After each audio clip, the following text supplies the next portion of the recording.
new normal ini adalah sesuatu yang sudah ditunggu-tunggu oleh market, sudah ditunggu-tunggu oleh pasar ya.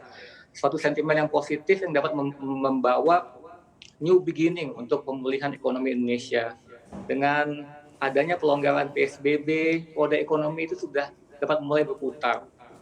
Dan ini akan meningkatkan sentimen pasar yang tertopang oleh ekspektasi perbaikan ekonomi. Sebagai contohnya, kita melihat negara lain yang sudah melakukan pelonggaran lockdown seperti China dan US, itu sudah terlihat adanya perbaikan data ekonomi. Yang perlu diingat tentunya kita harus tetap mengikuti protokol kesehatan karena resiko second wave ini adalah yang akan faktor resiko yang akan terus dimonitor. Jadi kapabilitas pemerintah untuk melakukan deteksi, testing, dan karantina secara lokal akan menjadi fokus ke depannya.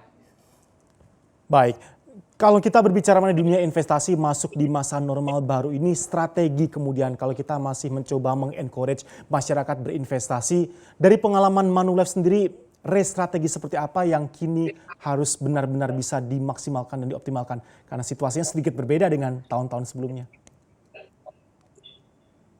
Ya, sebenarnya terlepas dari kondisi pasar terkini, pilihan investor idealnya ditentukan dari 3 faktor, yaitu profil resiko, tujuan, dan jangka waktu investasinya. Jadi, jika investor itu sebenarnya sebaiknya sudah memiliki dana darurat dan tabungan yang memadai, maka investor layak memulai melirik investasi. Dan tiap kelas aset reksadana itu memiliki karakteristik yang berbeda. Ya, jadi untuk investor yang misalnya ingin mengurangi resiko dan memiliki jangka waktu investasi yang lebih pendek, reksadana pasar uang dan pendapatan tetap dapat menjadi pilihan untuk memberi stabilitas kepada portofolio investor. Tapi buat investor yang misalnya lebih jangka panjang dan tidak main kalau dengan kondisi yang lebih volatile, reksadana saham dapat menjadi pilihan karena potensi kinerja yang lebih tinggi secara jangka panjang itu.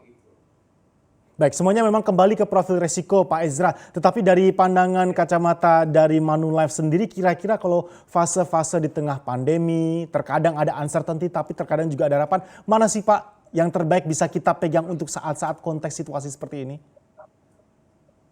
Jadi sebenarnya untuk kedua aset kelas saham dan obligasi kami melihat ada opportunity masing-masing. Kita mengingat sentimen global dan domestik yang baik dengan mulai dibukanya ekonomi, tapi tetap ada volatilitas yang akan berlanjut ke depan. Jadi investor diharapkan tetap teliti dalam pemilihan investasinya. Untuk strategi pasar saham kami cenderung untuk cautious, tapi kita tetap balance antara kualitas dan value.